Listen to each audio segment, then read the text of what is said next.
जगल prepaid के quarter 4 के result भी आ गए हैं एंड साथ में मैनेजमेंट की तरफ से कॉन कॉल भी हो गया है। तो आज अच्छे से क्वार्टर 4 के रिजल्ट को डिस्कस करेंगे एंड साथ में जो कॉन कॉल हुई है उसको भी एनालिसिस करने की कोशिश करेंगे एंड साथ में जानने की कोशिश करेंगे कि इस कंपनी के अंदर ऐसे किस तरह की डील बनती हुई नजर आ रही है। डिटेल में डिस्कस करने से पहले एक बार ये देख लेते हैं कि जैगल के मैनेजमेंट की तरफ से एफआई 26 के अंदर बिजनेस ग्रोथ को लेके किस तरह की ग्रोथ गाइडेंस था। तो फर्स्टली बात कर लेते हैं रेवेन्यू ग्रोथ के बारे में। तो शुरुआत में एफआई 26 के लिए जैगल की मैनेजमेंट ने गाइडेंस दिया था कि हम लोग अराउंड अराउंड अराउंड 35 से 40% के आसपास में बिजनेस ग्रोथ करेंगे एंड क्वार्टर टू क्वार्टर 3 की कॉन कॉल के अंदर उस गाइडेंस को बढ़ा के 40 से 45% के आसपास में कर दिया था। बात करें इबिट्टा मार्जिन के पर्सपेक्टिव से, तो मैनेजमेंट का गाइडेंस था कि हमारा इबिट्टा मार्जिन अराउंड 9 से 10% के आसपास में रहेगा एंड मैनेजमेंट का गाइडेंस था कि लाइक एफआई 26 के अंदर हम लोग ट्राई कर रहे हैं, ऑल्दो हम लोग इबिट्टा मतलब यू कैन से सीएफओ पॉजिटिव तो नहीं हो पाएंगे, बट एफआई 27 के अंदर डेफिनेटली हम लोग सीएफओ पॉजिटिव हो जाएंगे। एफआई 26 हमारा net to net you can say neutral सा ही निकलेगा, मतलब ना ही हमारा सीएफओ बहुत ज्यादा नेगेटिव होगा, ना ही बहुत ज्यादा हमारा पॉजिटिव होगा। तो इस तरह की कमेंट्री थी मैनेजमेंट की तरफ से लाइक एफआई 26 के शुरुआत के अंदर भी और क्वार्टर 3 की कॉन कॉल के अंदर भी। अब एक बार देखते हैं जो एक्चुअल नंबर डिलीवर करे हैं जगल प्रीपेड ने क्वार्टर 4 के, उनको एक बार डिटेल में डिस्कस करने की कोशिश करते हैं। तो जो कंपनी की तरफ से इन्वेस्टर प्रेजेंटेशन रिलीज करी है, एक बार उसको मैं यहाँ पे प्रेजेंट कर देता हूँ ताकि आप लोगों को अच्छे से वो लाइक यू कैन से स्क्रीन दिख पाए और अच्छे से हम लोग क्वार्टर 4 के रिजल्ट को डिस्कस कर पाए। राइट, तो आई थिंक मेरी स्क्रीन आप लोगों को दिखाई दे रही होगी। तो फर्स्टली बात कर लेते हैं रेवेन्यू ग्रोथ के पर्सपेक्टिव से। तो वाई ऑन वाई इस कंपनी का करंटली रेवेन्यू आया लगभग यू कैन से 617 करोड़ रुपए के आसपास में, 618 करोड़ रुपए के आसपास में। मतलब क्वार्टर 4 के अंदर वाई ऑन वाई इनका इनका रेवेन्यू ग्रोथ किया है समथिंग समथिंग यू कैन से 50% के आसपास में। और यदि बात करें इबिट्टा के पर्सपेक्टिव से, तो इबिट्टा इनका जो एडजस्टेड इबिट्टा होता है वो यहाँ पे ग्रो किया है 62% के आसपास में। बात करें प्रॉफिटेबिलिटी के पर्सपेक्टिव से, तो यहाँ पे ग्रो किया है केवल 30% के आसपास में। तो यहाँ पे एक इश्यू दिखाई दे रहा है कि यार इनका रेवेन्यू 50% से ग्रोथ किया है, इबिट्टा 62% से ग्रोथ किया है, जबकि इनका प्रॉफिट केवल 30% से ग्रोथ क्यों क्यों किया है। ये जो नंबर आपने डिस्कस किए कंसोलिडेटेड बेसिस पे नंबर डिस्कस किए हैं। तो इसको जानने के लिए जो जेगल का जो स्टैंडअलोन बिजनेस है उसका जो यू कैन से क्वार्टर 4 का रिजल्ट आया है उसको देखना पड़ेगा, बिकॉज वहीं से हमें जाके क्लैरिटी मिलेगी कि यार इनका ओवरऑल जो प्रॉफिट की ग्रोथ रेट है, रेवेन्यू ग्रोथ रेट को यहाँ पे मैच क्यों नहीं कर पाई। तो मैनेजमेंट ने उसका भी like you can say panel statement share किया है आपके स्टैंडअलोन बिजनेस का, तो उसको एक बार देखने की कोशिश करते हैं। तो यहाँ पे मैं देखने पता लग रहा है कि इनका जो इबिट्टा है स्टैंडअलोन बिजनेस का, वो लगभग 50% से ग्रोथ किया है और रेवेन्यू इनका लगभग 44% से ग्रोथ किया है, जबकि इनका प्रॉफिट यहाँ पे स्टैंडअलोन बिजनेस का केवल 18% से ग्रोथ किया है। इसके पीछे यहाँ पे दो रीजन देखने को मिल रहे हैं। फर्स्ट रीजन तो ये इनका जो अदर इनकम था वो लास्ट ईयर यू कैन से अराउंड अराउंड 13 करोड़ रुपए के आसपास में था। इस साल क्वार्टर 4 के अंदर अदर इनकम आया लगभग 7.7 करोड़ रुपए के आसपास में। एंड बात करें डिप्रिसिएशन और अमोर्टाइजेशन के बारे में, तो लास्ट ईयर होता लगभग 6 करोड़ रुपए के आसपास में एंड इस साल वो आया यहाँ पे लगभग 10 करोड़ रुपए के आसपास में। मतलब अदर इनकम भी लगभग 5 करोड़ से कम हुआ है और डिप्रिसिएशन भी यहाँ पे लगभग 4 से 5 करोड़ रुपए से ज्यादा यहाँ पे दिखाई दिया है। यही कारण है कि इनका जो प्रॉफिट आफ्टर टैक्स है, यू कैन से ओवरऑल जो इनका पैट है वो यहाँ पे उस लेवल से ग्रोथ नहीं किया जिस लेवल से इनका इबिट्टा ग्रोथ किया है, एडजस्टेड इबिट्टा ग्रो किया है या फिर यू कैन से रेवेन्यू ग्रोथ यहाँ पे डिलीवर हुआ है। तो इन समरी लाइक जो इनका स्टैंडअलोन बिजनेस है उसके अंदर जो मेजर दो कंपोनेंट है इबिट्टा के बाद वाले, अदर इनकम वाला फैक्टर और साथ में यू कैन से डेप्रिसिएशन वाला फैक्टर, वो यहाँ पे प्ले करता हुआ नजर आ रहा है, जिसकी वजह से जो इनका ओवरऑल रेवेन्यू ग्रोथ हुआ है उस रेट से इनका प्रॉफिट ग्रोथ यहाँ पे डिलीवर नहीं हुआ है। तो ये हमने बेसिकली आइडेंटिफाई करने की कोशिश कर ली, क्या इनका जो रेवेन्यू ग्रोथ की जो गाइडेंस थी उसको मैच किया कि नहीं किया। हाँ, साफ साफ दिखाई दे रहा है जो इनका रेवेन्यू ग्रोथ की गाइडेंस थी क्वार्टर 4 के अंदर उसको मैच किया है। और दी होल वाईयूएनआई पर्सपेक्टिव से देखें तो इनका जो रेवेन्यू ग्रोथ की जो रिवाइज्ड गाइडेंस थी 40 से 45% से ग्रोथ करने की, उसको यहाँ पे अचीव किया अराउंड 46% के आसपास में। और बात करें एडजस्टेड इबिट्टा के पर्सपेक्टिव से, तो भी यहाँ पे 51% से ग्रो किया है एंड बात करें प्रॉफिटेबिलिटी के पर्सपेक्टिव से, तो इनका प्रॉफिट यहाँ पे लगभग 52% से ग्रोथ करता हुआ दिखाई दे रहा है। एंड एफआई 26 के अंदर कितना प्रॉफिट इन लोगों ने जनरेट कर लिया है, लगभग लगभग 138 करोड़ रुपए, 139 करोड़ रुपए के आसपास का प्रॉफिट इन लोगों ने जनरेट कर लिया है। अब कंपनी की तरफ से जो बाकी के पैरामीटर्स यहाँ पे शेयर करें, एक बार उनको गो थ्रू करने की कोशिश करते हैं। सो आई थिंक हमने revenue, gross profit, adjusted EBITDA और ये तो हमने प्रॉफिट तो डिस्कस कर लिया है। आई थिंक आप लोगों को पता होगा ना कि लाइक जेगल के बिजनेस के 3 सेगमेंट है, आपका प्रोग्राम फीस है, जेगल प्रोपेल है एंड आपका एक यू कैन से एक इनका यू कैन से एक्सपेंस मैनेजमेंट का टूल है जेगल जॉयल नाम से, वो वाला इनका पार्ट है। तो इनके 3 तरह के बिजनेसेस आते हैं। तो लाइक आपको यदि डिटेल में जानना है इन तीनों बिजनेस मॉडल के बारे में, तो जो मैंने मेरे लास्ट वीडियोस के अंदर कवर कर रखा है जेगल प्रीपेड को, वहां पे जाके रेफर कर सकते हो। बट यहाँ पे जिसमें एक समरी में मैं आपको बताने की कोशिश करूंगा। तो 3 तरह के रेवेन्यू सेगमेंट है, तो इनका वो भी इन लोगों ने अपना ब्रेकअप करके अपना स्टैंडअलोन बिजनेस के अंदर इन लोगों ने प्रेजेंट कर रखा है। तो सॉफ्टवेयर फीस है वो यहाँ पे वाई में लगभग 40% से ग्रोथ की है। उनकी जो प्रोग्राम फीस है, जो इनके यू कैन से कार्ड जब स्वाइप होता है, जब इनके यू कैन से कॉर्पोरेट जो उनके क्लाइंट्स हैं, उनके जो एम्प्लॉइज जब उनके कार्ड को स्वाइप करते हैं, जो यू कैन से जेगल का किसी बैंक से टाई बन के जो कार्ड बनता है, प्रीपेड कार्ड बनता है, उसको स्वाइप करते हैं, उसका एमडीआर फीस बनता है। कुछ पार्ट वो बैंक को जाता है, कुछ पार्ट यहाँ पे जेगल के पास में आता है। That is called programme fees. And जो इनका प्रोपेल प्लेटफॉर्म वाला रेवेन्यू है, मतलब ये जो यू कैन से वाउचर्स देते हैं अलग-अलग कॉर्पोरेट्स को, यू कैन से सस्ती रेट पे प्रोक्योरमेंट करते हैं अलग-अलग ई-कॉमर्स वेबसाइट से और महंगी रेट पे यू कैन से कॉर्पोरेट्स को अपने वाउचर बेचते हैं। उसके अंदर यू कैन से यहाँ पे 46% से ग्रोथ देखने को मिल रही है। तो ठीक है, तीनों सेगमेंट यहाँ पे अच्छे खासे ग्रोथ करते हुए दिखाई दिए हैं। बाकी की और क्या-क्या इन्फॉर्मेशन वो भी देख लेते हैं। तो यहाँ पे ये वाली स्लाइड में आपको बहुत ही इंपॉर्टेंट पैरामीटर पता लगेगा इस बार। तो यहाँ पे आप देख पा रहे होंगे कि एफआई 26 के अंदर जो सबसे बड़ा मेजर रेवेन्यू कंट्रीब्यूशन आता है वो यहाँ पे लगभग यू कैन से आपका प्रोपेल पॉइंट्स का आता है। तो इन लोगों ने अराउंड अराउंड 1055 करोड़ रुपए के आसपास का ग्रॉस ट्रांजैक्शन वैल्यू क्रिएट किया है प्रोपेल पॉइंट्स बेच के मल्टीपल कॉर्पोरेट्स को। लाइक प्रोपेल पॉइंट्स क्या है? लाइक यू कैन से वाउचर्स बेचते हैं लोअर रेट पे ई-कॉमर्स वेबसाइट से वाउचर खरीद लिया, लाइक से बाटा से खरीद लिया, उबर से खरीद लिया, रिलैक्सो से खरीद लिया, फ्लिपकार्ट के, अमेज़न के वाउचर उसको फिर महंगी रेट पे यू कैन से कॉर्पोरेट्स को बेचते हैं। कॉर्पोरेट्स क्या करते हैं? कॉर्पोरेट्स का इनका जो आरएनआर सेशन होता है, रिवार्ड्स एंड रिकॉग्निशन सेशन होता है, उसके अंदर एम्प्लॉइज को मोटिवेट करने के लिए दे देते हैं। तो इन लोगों ने जो टोटल वाउचर्स बेचे हैं एफआई 26 के अंदर वो लगभग 1055 करोड़ रुपए के वाउचर बेचे हैं और उससे इनको कितना नेट रेवेन्यू मिला है? लगभग 45 करोड़ रुपए के आसपास का, मतलब 4.5% के आसपास का इनका नेट रेवेन्यू कंट्रीब्यूशन आया है लगभग 1055 करोड़ रुपीस का यू कैन से ग्रॉस रेवेन्यू बुक करने के बाद में।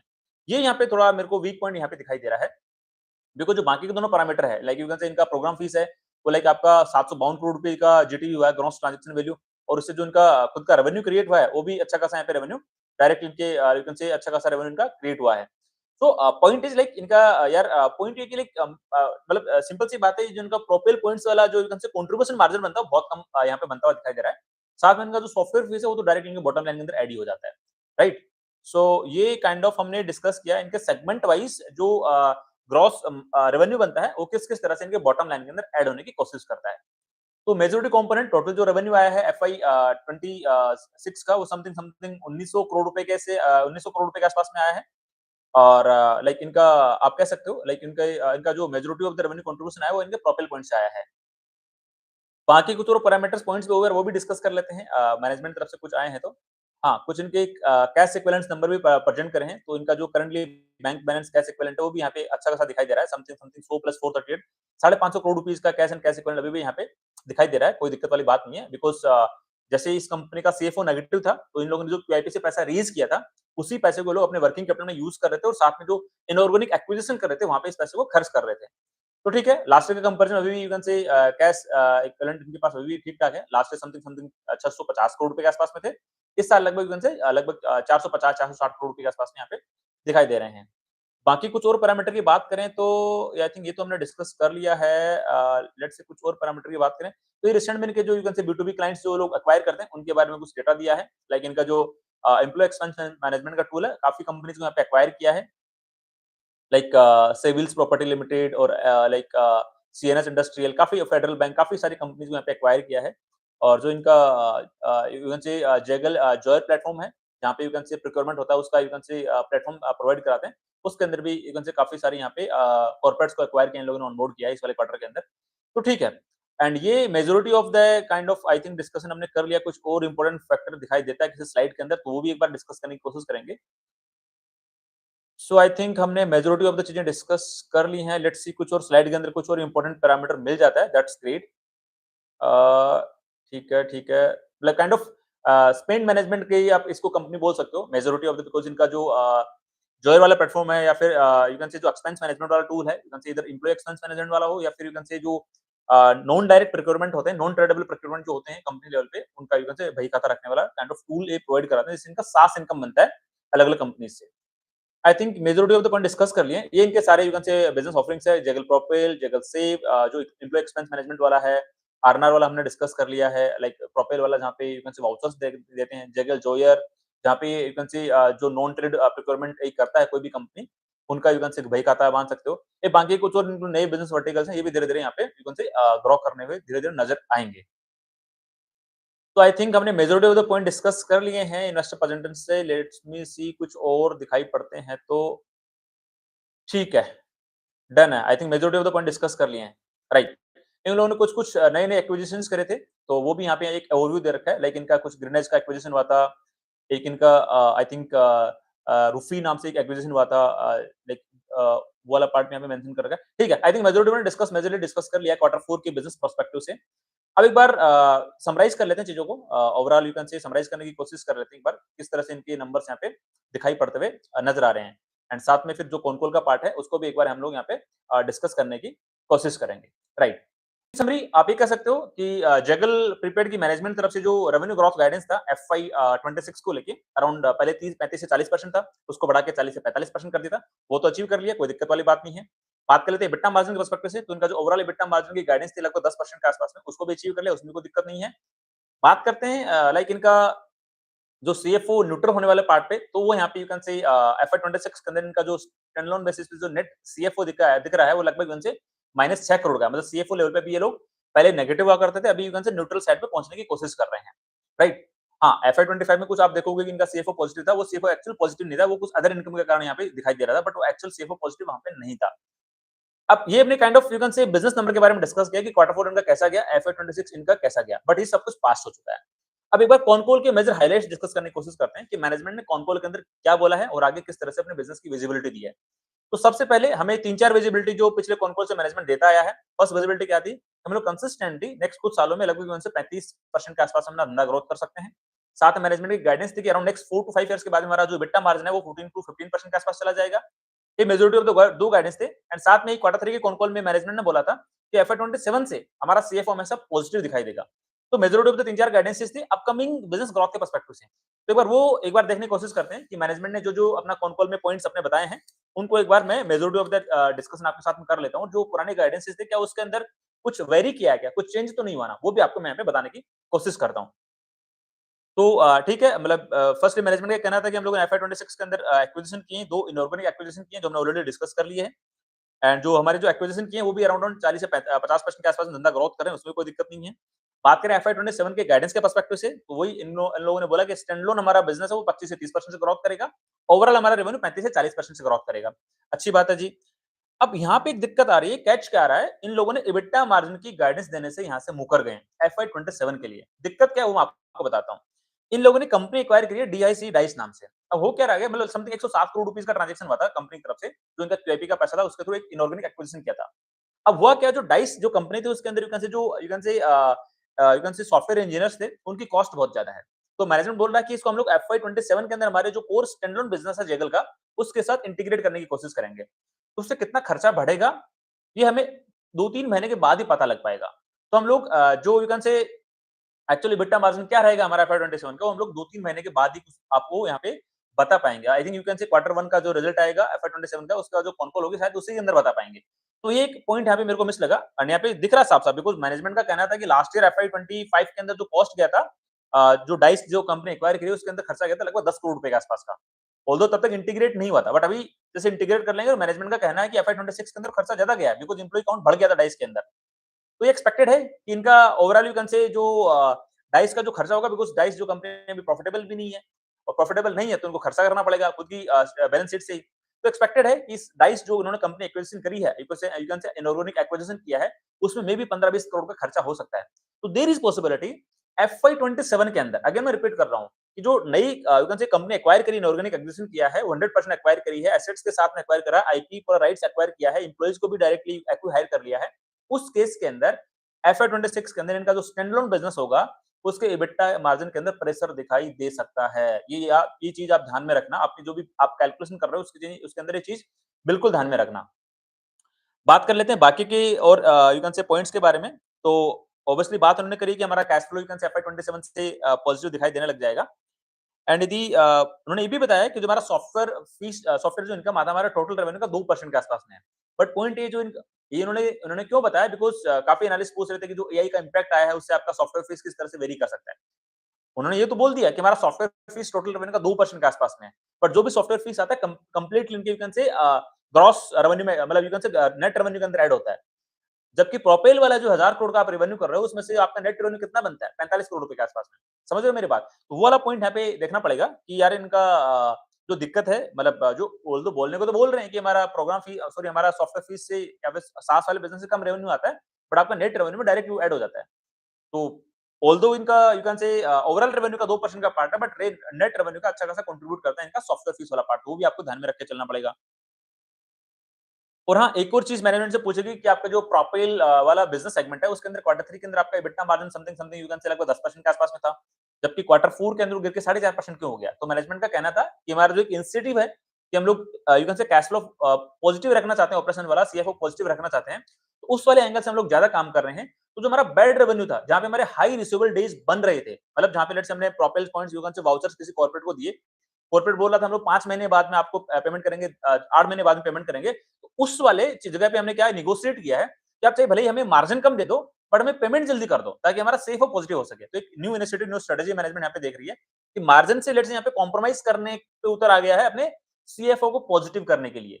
अब ये एक पॉइंट हो सकता है जहाँ पे अब ये देखना पड़ेगा कि एफआई 27 ऑनवर्ड ये अपने मार्जिन को भी कैसे यू कैन से बचा पाएँ एंड साथ में सीएफओ कैसे पॉजिटिव कर पाएँ। ये इनके लिए बहुत बड़ी अग्नि परीक्षा होने वाली है जेगल पर्सपेक्टिव से, स्पेसिफिकली एफआई 27 के अंदर। तो ये बात उन लोगों को बताई और साथ में प्रोपेल के लिए इन लोगों ने नेट रेवेन्यू जो आता है उसका जो गाइडेंस दिया है, मार्जिन का 5.5% के आस-पास में दिया है। एफआई 27 के लिए उसमें कोई दिक्कत नहीं है। कुछ और पॉइंट्स थे इनके कॉन कॉल के, वो भी मैं आपके साथ में डिस्कस कर लेता हूँ।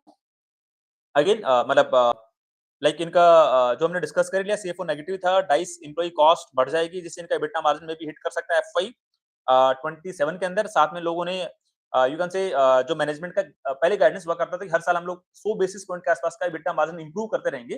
तो एक एनालिस्ट ने ये भी पूछा कि आप 100 बेसिस पॉइंट का एबिटा मार्जिन इंप्रूवमेंट कर रहे हो तो आपका एफआई 27 के अंदर एबिटा मार्जिन 11% के आसपास में आना चाहिए। बट यहाँ पे मैनेजमेंट बिल्कुल यहाँ पे मतलब कतरा गया कुछ गाइडेंस देने से। देखो साफ-साफ दिखाई दे रहा है ना, जो इनके नए एक्विजिशन है डाइस नाम की, डाइस एंटरप्राइजेज का, उसके कारण एम्प्लॉयी कॉस्ट बढ़ेगी। तो एम्प्लॉयी कॉस्ट बढ़ेगी तो यदि मैनेजमेंट को कॉन्फिडेंस होता तो आज भी गाइडेंस दे सकते थे ना, बट मैनेजमेंट ने यहाँ पे साफ-साफ क्लियर कर दिया कि हम लोग कुछ महीनों के बाद में आपको गाइडेंस दे पाएंगे। हमारा जो डाइस एंटरप्राइजेज का इंटीग्रेशन अच्छे से हो जाए उसके बाद क्लैरिटी मिलेगी। मतलब क्लियरली साफ-साफ दिखाई दे रहा है कि इनकी कॉस्ट बढ़ने वाली है एफवाई 27 के अंदर डाइस एंटरप्राइजेज के एक्विजिशन के कारण। तो यहाँ पे जो इनके 100 बेसिस पॉइंट से एबिटा मार्जिन जो बढ़ने थे, ये एक्सपेक्टेड है कि एफवाई 27 के अंदर इनके एबिटा मार्जिन थोड़े गिर सकते हैं। तो ये पॉइंट आप ध्यान में रख के चलना, आपकी बाकी जो सारी कैलकुलेशन करोगे उसके अंदर, राइट? बाकी के कुछ और इनके एक और पॉइंट था कि लाइक आपके पास इतना अच्छा खासा कैश पड़ा है, तो 50 करोड़ रुपीज़ का आपने डेट क्यों लिया? तो मैनेजमेंट का ऐसा कुछ इसमें कोई कॉन्क्रीट आंसर नहीं था, बट अगेन वैलिड पॉइंट है कि आपके पास यदि 500-600 करोड़ रुपए का कैश पड़ा है बैलेंस शीट के अंदर, तो आप 50 करोड़ रुपए की यहाँ पे बोरोविंग क्यों कर रहे हो? तो ऐसे इसमें कुछ कॉन्क्रीट आंसर नहीं था। दे वर सेइंग कि हमें इंस्टेंट कैश की ज़रूरत थी, हमने ले लिया, वो वापस यू कैन से 1-2 क्वार्टर में हम लोग रीपे कर देंगे, कोई बड़ी बात नहीं है। तो उस एसेट्स ने यू कैन से इंपोर्टेंट पॉइंट मेरे को दिखा नहीं। अब जब क्वेश्चन है कि आपका प्रोपेल वाला वर्टिकल 1055 करोड़ रुपीस का जीटीवी करता है, ग्रॉस ट्रांजैक्शन वैल्यू, और नेट रेवेन्यू आपका बनाता है 45 करोड़ रुपए के आसपास में। तो इस ऐसे बिज़नेस वर्टिकल को रखना ही क्यों? जहाँ पे आपका केवल 4.5-5% के आसपास में यू कैन से मार्जिन बन रहा है। तो मैनेजमेंट का कहना है कि जो प्रोपेल वाला पार्ट है ना, जो हमारा यू कैन से वाउचर्स वाला सेगमेंट है, जो हम लोग मल्टीपल कॉर्पोरेट्स को बेचते हैं, वो हमारे लिए दूसरे बिज़नेस वर्टिकल के लिए फीडर का काम करता है।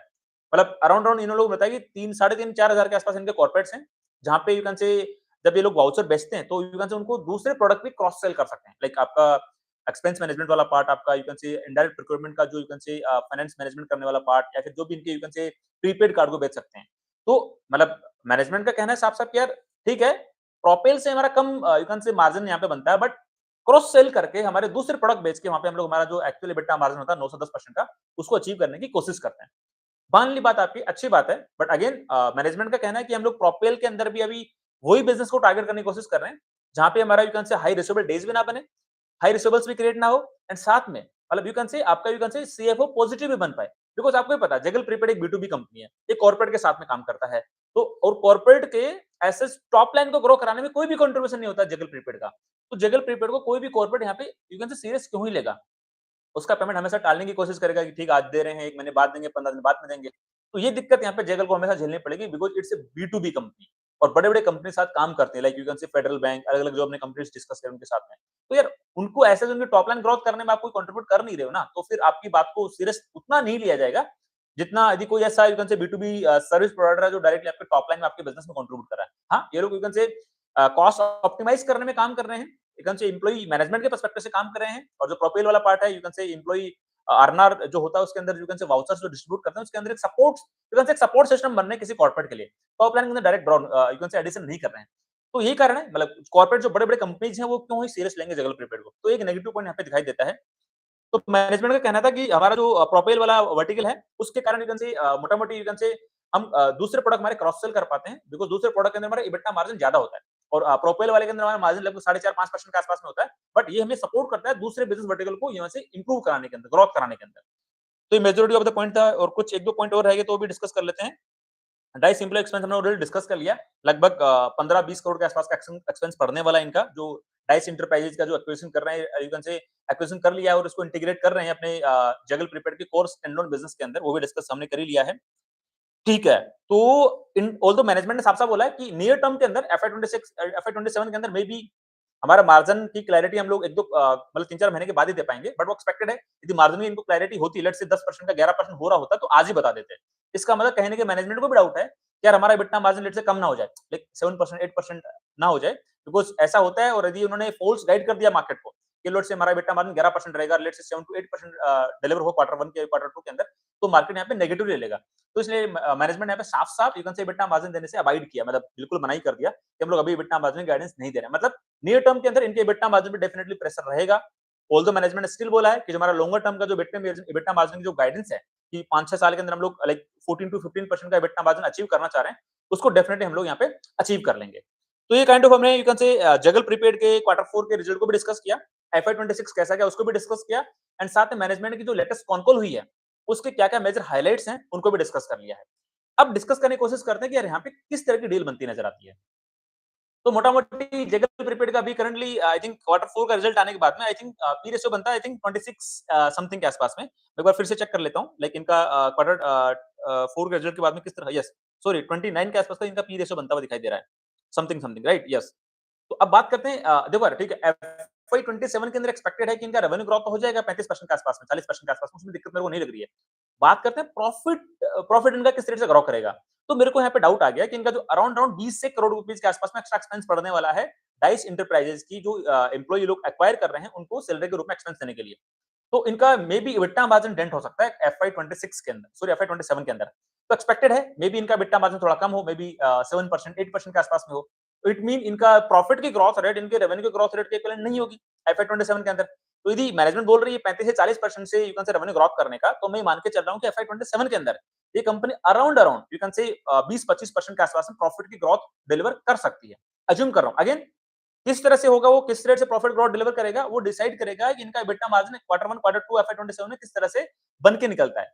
बट अगेन जो जिस तरह का जो मैनेजमेंट ने यू कैन से कॉन कॉल के अंदर पॉइंट्स रखे हैं लाइक अराउंड 15 20 25 करोड़ के आसपास का एक्स्ट्रा एक्सपेंस आने का जो डाइस इंटरप्राइजेज के जो एम्प्लॉई आ रहे हैं उनको सैलरी के रूप में, तो उसके पर्सपेक्टिव से साफ-साफ दिखाई दे रहा है बिकॉज़ 100 के आसपास एम्प्लॉयी है और 15 से 20-25 करोड़ का एक्सपेंस है तो मतलब यू कैन से सारे software you can say engineers ही सारे, तो वहाँ पे डेफिनिटली एक्स्ट्रा बड़ी कॉस्ट यहाँ पे दिखाई दे रही है। तो जिसको कंसीडर करें तो इनके EBITDA मार्जिन फॉल हो सकते हैं और देयर इज पॉसिबिलिटी FY 27 का इनका जो प्रॉफिट है वो Y on Y may be revenue growth rate 35-30% होने के बावजूद भी इनका प्रॉफिट में भी 20 से 25% से ग्रोथ कर सकता है।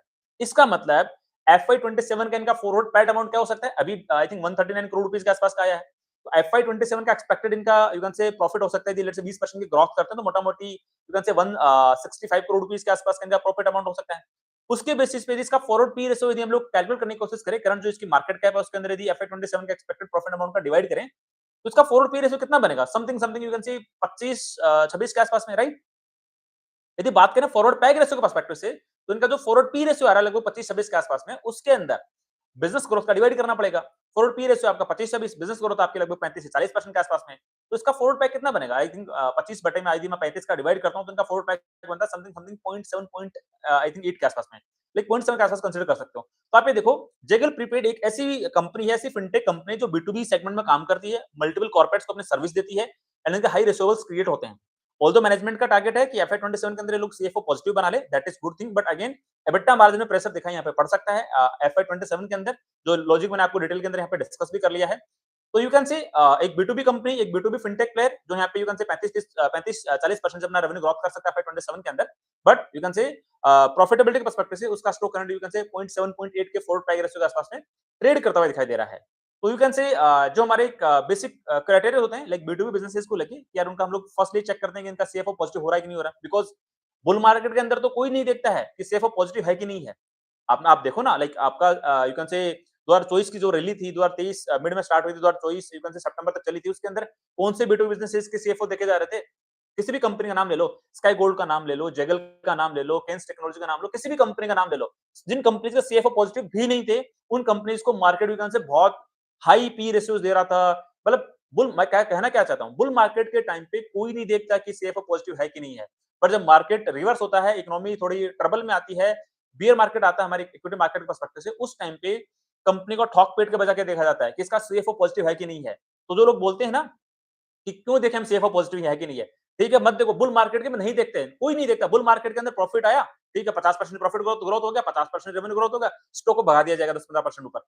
बुल मार्केट में ऐसा ही होता है, बट बियर मार्केट में जो करंट फेज चल रहा है पिछले 1 डेढ़ साल से, उसके अंदर सीएफओ पॉजिटिव देखा जाता है। जिन कंपनी का सीएफओ पॉजिटिव नहीं था, उन कंपनीज के स्टॉक्स की बहुत खतरनाक पिटाई हुई है पिछले 5-6 महीने के अंदर। आप लोगों को पता भी होगा। इसके अंदर ये सारे नाम आते हैं। जेगल भी उसी का पार्ट आता है, केन्स टेक्नोलॉजी भी उसी का पार्ट आता है। मतलब आप समझ रहे हो मेरी बात? तो इन समरी में क्या कहना चाहता हूँ, ठीक है, मतलब हमारा एक बी2बी बिज़नेस इसको देखने का नज़रिया अलग होता है कि लाइक हम लोग थोड़ा प्रूफ प्ले करना चाहते हैं, सेफ थोड़ा प्ले करना चाहते हैं कि वो बी2बी कंपनीज़ हम लोग प्रेफर करेंगे जिनका सीएफओ पॉजिटिव डायरेक्शन में जाता हुआ दिखाई दे रहा है। ऑल्दो गाइडेंस है मैनेजमेंट का जेगल प्रीपेड का कि हाँ ठीक है, FY 27 के अंदर हमारा सीएफओ पॉजिटिव बन जाएगा, तो उसको एक बार देखना पड़ेगा। विद टाइम हमें ट्रैक करना पड़ेगा क्वार्टर्स के अंदर। और हाँ, एबिटा मार्जिन में कितना प्रेशर आता है, कितना यू कैन से एबिटा मार्जिन की कहीं 10% से घट के 4 से 5% में तो ना आ जाए, वो एक बार देखना पड़ेगा। ऑल्दो हमने जो असम्पशन किया लगभग 7 टू 8% के आसपास के अकॉर्डिंग किया है, जो प्रॉफिट ग्रोथ की जो कैलकुलेशन करी उसके बेसिस पे। तो ओवरऑल ये जस्ट मैंने एक जगल प्रीपेड के बारे में एक मेरा पॉइंट ऑफ व्यू, मेरा पर्सपेक्टिव देने की कोशिश करी है कि मेरी तरफ से कोई स्टॉक रिकमेंडेशन बिल्कुल भी नहीं है।